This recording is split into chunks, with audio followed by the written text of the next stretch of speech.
Assalamualaikum warahmatullahi wabarakatuh.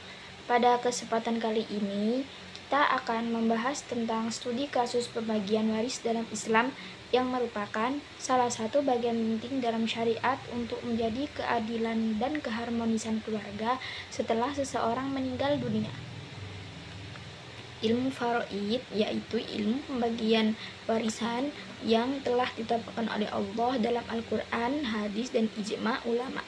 Ilmu ini sangat penting karena pembagian waris tidak hanya soal harta, tetapi juga menyangkut hak, tanggung jawab, dan keadilan keluarga.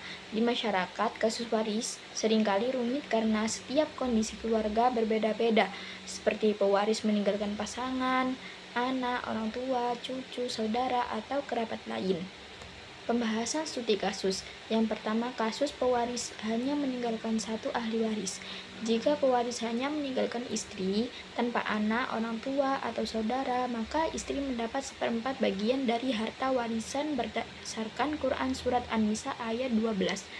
Misalnya, total harta 800 juta, maka istri mendapat 200 juta. Sisa harta dapat dikembalikan ke Baitul Mal atau dikembalikan ke seluruh istri sesuai perbedaan pendapat ulama. Yang kedua, kasus pewaris meninggalkan pasangan dan anak. Jika meninggalkan istri dan anak, maka istri mendapat 1/8 bagian, sisanya diberikan kepada anak-anak. Anak laki-laki mendapat 2 kali bagian anak perempuan atau 2:1. Contohnya, hartanya 240 juta, istri 30 juta, sisanya dibagi. Anak laki-laki 140 juta, anak perempuan 70 juta. Yang ketiga, kasus waris meninggalkan orang tua dan anak. Jika anak-anak masih hidup, ayah mendapat 1/6, ibu mendapat 1/6, sisanya untuk anak-anak. Contohnya, harta 180 juta. Ayah mendapat 30 juta, ibu 30 juta, dan anak laki-laki mendapat 120 juta. Yang keempat, kasus pewaris meninggalkan cucu. Cucu sering menjadi pembahas khusus. Dalam fikih klasik, cucu tidak otomatis menggantikan posisi ayahnya jika sudah wafat lebih dulu, kecuali melalui wasiat. Namun, dalam hukum modern seperti di Indonesia, ada wasiat wajibah yang memberikan cucu bagian dari harta orang tua mereka. Yang kelima, kasus pewaris meninggalkan saudara. Saudara memperoleh bagian jika pewaris tidak memiliki anak maupun orang tua.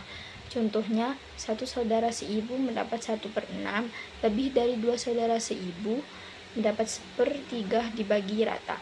Satu saudara sekandung mendapat setengah, 2 saudari sekandung mendapat 2/3. Jika ada saudara laki-laki dan perempuan sekandung, bagiannya seperti anak laki-laki 2 bagian, perempuan 1. Yang keenam, kasus pewaris meninggalkan paman. Paman menjadi ahli waris ashabah, yaitu penerima sisa harta. Jika tidak ada ahli waris yang lebih dekat seperti anak, orang tua, atau saudara, jika ada ahli waris lebih utama, paman gugur. Yang terakhir, yang ketujuh, kasus kombinasi laki-laki dan perempuan. Jika ahli waris terdiri dari anak laki-laki dan perempuan, laki-laki mendapat 2 bagian, perempuan mendapat 1 bagian. Jika hanya anak perempuan, 1 orang mendapatkan setengah, 2 orang atau lebih mendapatkan 2/3. Yang terakhir, kasus harta tercampur hutang. Dalam Islam, utang harus dilunasi terlebih dahulu sebelum harta dibagi. Hal ini sesuai dengan Quran Surat An-Nisa ayat 11. Jadi tidak boleh ada pembagian waris sebelum semua tanggungan pewaris diselesaikan. Kesimpulannya, pembagian waris dalam Islam sangat teratur, adil, dan penuh nilai moral. Aturan ini sudah dijelaskan Allah melalui Al-Quran, sehingga tidak boleh dibagi berdasarkan hawa nafsu atau keinginan keluarga. Setiap ahli waris memiliki hak berbeda berdasarkan kedekatan hubungan dan tanggung jawabnya. Untuk menghindari perselisihan keluarga, sangat dianjurkan melakukan pembagian waris dengan musyawarah dan pengikut syariat. Demikian yang dapat saya sampaikan, kurang lebihnya mohon maaf. Wassalamualaikum warahmatullahi wabarakatuh.